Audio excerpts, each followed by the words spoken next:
Hello students, welcome to our channel. तो आज हम क्लास 10th की जियोग्राफी की वर्कशीट नंबर 4 देखने वाले हैं। तो आज की वर्कशीट में हमें रिसोर्सेज के बारे में दे रखा है, यूज़ ऑफ इम्पोर्टेंट रिसोर्सेज। तो वर्कशीट नंबर जो 3 थी उसके अंदर हमें रिसोर्सेज के बारे में पढ़ता था, उसकी डेफिनेशन पढ़ी थी, उसके बारे में पढ़ा था। तो आज की वर्कशीट में हम क्या करने वाले हैं, कुछ इंपॉर्टेंट रिसोर्सेज के बारे में पढ़ेंगे, जैसे कि land, soil, water, natural vegetation, wild life, minerals etcetera in this worksheet. तो आज हम इनके बारे में पढ़ेंगे क्योंकि ये बहुत ज़्यादा ही इंपॉर्टेंट रिसोर्सेज हैं हमारे लिए। उसके बाद पढ़ते हैं, चलिए। सबसे पहले हमारा है लैंड। लैंड क्या होता है, सबको पता ही होगा, ज़मीन। Land is use for different purposes such as agriculture, construction of roads, setting up industries etcetera.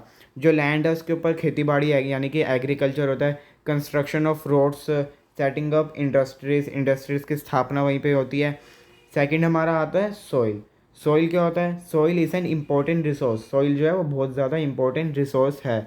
All types of vegetation plants grow in the soil which is the important source of nutrition to the organisms.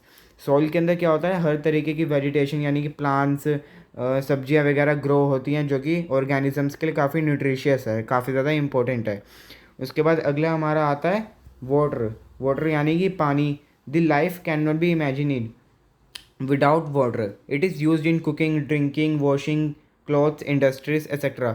जो हमारी life है वो पानी के बिना अधूरी है, या पानी के बिना है ही नहीं। क्योंकि पानी जो है कुकिंग के अंदर यूज़ होता है, पीने के लिए यूज़ होता है, कपड़े धोने के लिए यूज़ होता है, इंडस्ट्रीज़ के अंदर भी यूज़ होता है।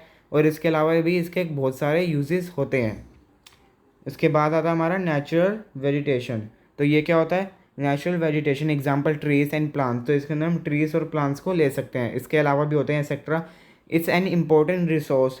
Plants provide us with timber. जो प्लांट है वो हमें टिम्बर प्रोवाइड करते हैं एनिमल्स के लिए, शेल्टर, एनिमल को रहने की अच्छी खासी वहाँ पे जगह मिलती है। और साथ के साथ सबसे मेन पॉइंट, वो ऑक्सीजन प्रोड्यूस करते हैं, जो कि हमें ब्रीथिंग के समय बहुत ज़्यादा इंपॉर्टेंट होती है। अगर वो ऑक्सीजन ही नहीं देंगे तो हमारी लाइफ चल ही नहीं सकती बिल्कुल भी। तो ऑक्सीजन हमारे लिए बहुत ज़रूरी है, इसलिए नेचुरल वेजिटेशन भी हमारे लिए बहुत ज़्यादा ज़रूरी है। उसके बाद सेकंड है हमारा वाइल्ड लाइफ। वाइल्ड लाइफ मतलब कि जंगली जानवर या वाइल्ड, जैसे कि हो गए एनिमल, बर्ड्स, जैसे कि लायन, टाइगर, पैरेट वगैरह, ये सब। तो ये सब वाइल्ड लाइफ के अंदर इंक्लूड होते हैं। इंसेक्ट्स भी होते हैं इसके अंदर, और एक्वेटिक लाइफ भी होती है इसके अंदर, जो कि हमें मिल्क, मीट, वूल, हनी एक्सेट्रा ये सब प्रोवाइड करवाती है। उसके बाद सेकंड आता है हमारा मिनरल्स। ये भी काफ़ी ज़्यादा इंपॉर्टेंट होता है। Minerals like coal, iron, aluminium, copper etcetera are important resources for us. हमारी डेली लाइफ के अंदर भी काफ़ी मिनरल्स जो हैं वो यूज़ होते हैं, यानी कि एल्यूमिनियम के बर्तन होते हैं वो यूज़ होते हैं, आयरन यूज़ होता है, कॉपर यूज़ होता है, कोल यूज़ होता है। उसके साथ साथ गोल्ड भी यूज़ होता है, गोल्ड की ज्वेलरीज होती हैं, सिल्वर भी यूज़ होता है, मिनरल्स के अंदर सिल्वर भी आता है। तो ये सब हमारी डेली लाइफ में यूज़ होते हैं। अब इसके बाद इन्होंने यहाँ पे हमें 3 क्वेश्चन दे रखे हैं, आंसर दी फॉलोइंग क्वेश्चंस करके। तो अब देख लेते हैं। सबसे पहले हमारा क्वेश्चन कह रहा है, how is water important to us. पानी हमारे लिए किस तरीके से इंपॉर्टेंट है। तो आप इसके अंदर वाटर वाला पॉइंट पूरा लिख सकते हैं।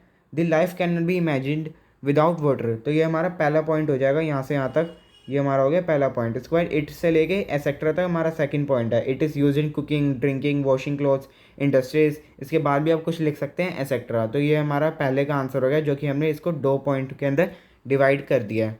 सेकंड हमारा क्वेश्चन हमें कह रहा है, mention any 5 natural vegetation and wild life.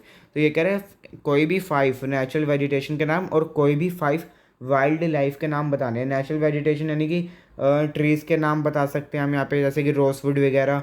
उसके बाद इन्होंने कहा है वाइल्ड लाइफ के भी 5 नेम बताने हैं। तो वाइल्ड लाइफ के ये होता है जिसके अंदर हम काओ मिल्क, काओ मिल्क कह रहा हूँ, सॉरी, काओ, लायन, टाइगर, एलिफेंट, ऐसे नाम लिख सकते हैं, कोई भी 5 तो ये मैं आपको बाद में लिख के भी दिखाऊंगा।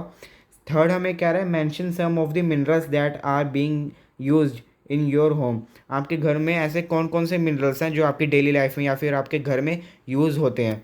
तो एल्यूमिनियम लिख सकते हैं आप, कोल लिख सकते हैं, आयरन लिख सकते हैं। इसके अलावा मैंने आपको बताया था गोल्ड भी लिख सकते हैं। उसके बाद यहाँ पे आप सिल्वर भी लिख सकते हैं। इसके अलावा भी आपके घर में जो जो मिनरल यूज़ होते हैं वो आप लिख सकते हैं। गोल्ड, सिल्वर तो सबके घर में होता ही होगा। एल्यूमिनियम के बर्तन भी सबके घर में होते हैं। तो ये सब यहाँ पे यूज़ होते हैं। अब देख लेते हैं सेकंड वाला मैं आपको बता देता हूँ कैसे लिखना है। तो जैसा कि आप यहाँ पे देख सकते हैं, मैंने सेकंड वाला आंसर यहाँ पे लिख रखा है, नेचुरल वेजिटेशन और वाइल्ड लाइफ। तो दोनों के हमें 5 बताने थे, तो मैंने इसके अंदर कुछ ज़्यादा ही लिख दिए हैं। इसके मैंने 5 ही लिखे हैं। तो नेचुरल वेजिटेशन के हम बैम्बूज लिख सकते हैं, सैल लिख सकते हैं, सैंडलवुड लिख सकते हैं, रोसवुड भी लिख सकते हैं, मलबेरी भी लिख सकते हैं, अर्जुन भी लिख सकते हैं।